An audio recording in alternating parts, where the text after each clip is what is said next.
because these animals are in captivity here, it doesn't mean that we sanction people keeping them. In fact, I'm against people keeping wolves.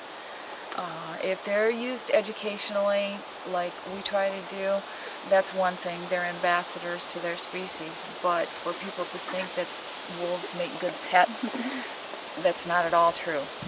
You can't train them like a dog. You can't expect them to be a dog. You can't keep them in dog-type enclosures. It's just not good. And we, together, can't leave together. We go for the day, but we can never go overnight. So one of us is here all the time simply because you don't know what, there are still some bad attitudes about wolves, what people might come and do while we're gone, or if something happens to one of them, no one else can be in here and work with them to take care of the injury or the illness. So we don't go anywhere together. And it's tough.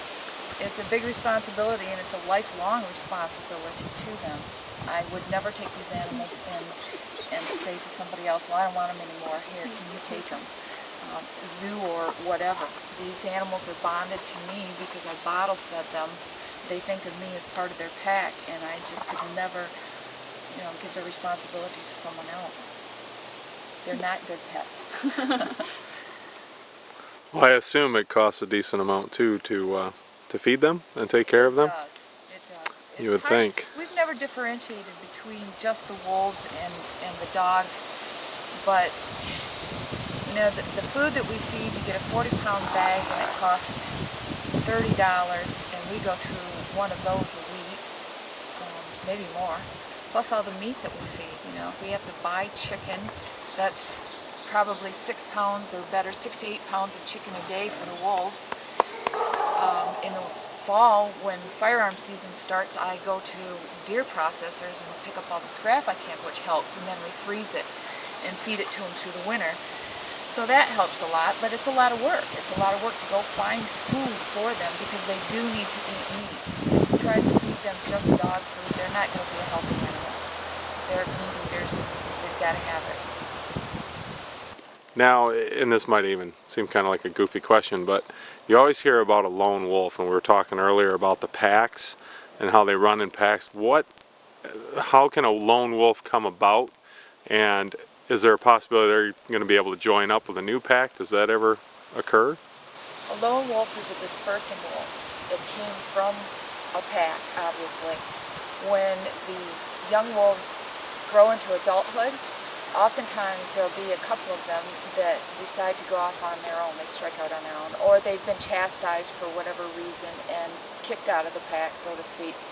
So they're wandering around, and what they're looking for is they're looking for a mate. And usually they'll find a mate, and then you have the start of a new pack. Sometimes they'll join into an existing pack, but existing packs don't accept other adult wolves very readily. Packs are made up of family members for the most part. Occasionally it happens, but not real frequently. Usually that lone wolf finds his own mate and starts a new pack of his own, stakes out his own territory. A lone wolf dispersing from a family pack usually to establish its own pack and find a mate. It can subsist by itself by feeding on rodents, mice, voles, ground squirrels, red squirrels, and they're usually pretty effective at it. When we were researching wolves in the Lower Peninsula, there was one dispersing wolf that had a habit of chasing red squirrels out onto the ice of a frozen lake. And there'd be 2 sets of tracks going out and only the wolf was coming back.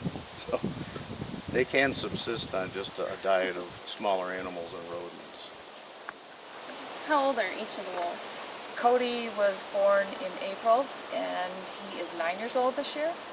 Nahani was born in April, he's 8, and Kenai was born in April, and he is 6. When Kenai was born, he was solid black. So you can see he's lightened up over the years. And wolves will do that, even the typical gray coloration. As they become older and older, they get lighter and lighter, and may even turn almost white or just a cream color when they lose most of the dark markings. But Kenai lightened up really quickly. He's also part Arctic wolf. So he's kind of a mix between the Timberwolf and the Redwood. Hello. You like my elbow? Huh? There he Oh. goes. Careful. Okay. Cody. Careful. Cody, oh, you alright? Get you in the mouth. Yeah. Oh man. He scratched Oh, you? he Or? didn't scratch me. It was in Oh, his that's nose. just chalk. Yeah, it's brown or something. I thought he got your. No, I that's thought he just, cut you, but nope. just That's from just. his nose. How'd that feel? Mmm. How'd it taste after Love having that. a dog biscuit? That nose dirt in the mouth. It's like kissing your husband, isn't it? After he did Team Reptile stuff. A group of pups is born. The female will stay with those pups in the den for quite a while. I believe it's up to a couple of weeks before she'll actually go off. And after that, when she's ready, she'll start going out, and they'll have the babysitters come in. And the babysitters will stick around, watch the pups, and the female may go off on a hunt or whatever she wants to do. So the other animals, the aunts, the uncles, brothers, sisters, whatever, will come in and actually babysit the pups. And if the rest of the pack has gone on a hunt and the pups are of age to start eating meat, which happens around 3 weeks old, the pack members come back and actually regurgitate the meat that they've eaten, so the pups start eating. Or if an older member is sick or injured and can't go on the hunt, they'll even come back and they'll regurgitate for that member. So they try to take care of themselves in that aspect. Or they'll feed the other members that are unable to go after the food. And it's funny because they can eat a lot of meat in a sitting, and they'll just get huge bellies. I've seen these guys do the same thing. A huge belly, and then they just lay for hours and hours and nap. And then they're up and off again. Are these guys pretty protective of you now, too? They're not protective. We talk about this a lot with people.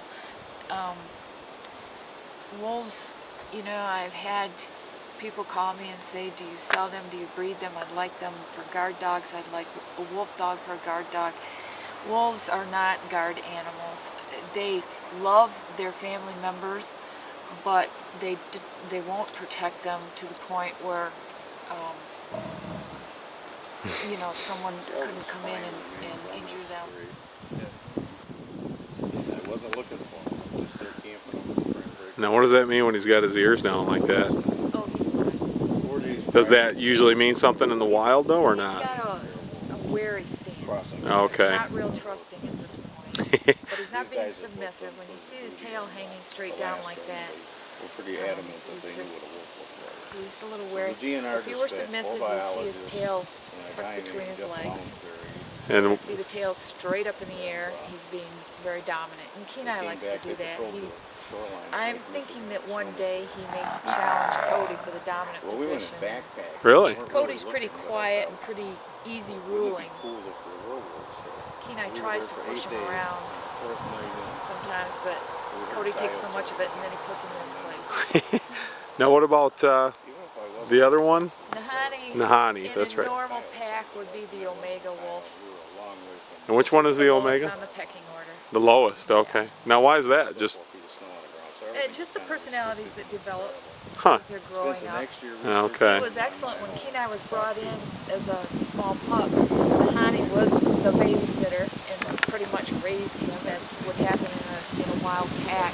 And a lot of times the Omega wolf is the wolf that does a lot of the babysitting and taking Then I care got of the the pups when Odawa the tribe, pack's which out started hunting. through the Angel Odawa Indians. They are also Gave me usually a the most couple of playful biologists. wolf, but they are the most chastised wolf. They're the last ones to Well, they eat. had 3 through the year, but ended up Is it possible to re-challenge? Like, say that Cody lost the alpha male position and then wanted it back. Can they take it I back? think that's pretty unusual that happens. Okay. It's kind of a rare. A lot of times what will happen is, like I said, the younger members, the younger eventually male for the alpha male position coming up into the pack will challenge an older animal. And as Cody gets older, I'm sure that Kenai will challenge him. And to And the keep any DNR injuries from happening, what we'll do is actually without doing anything eventually that would maybe be have to legally close off actionable. a section because I don't want Pretty any much felt me injuries fall going face on.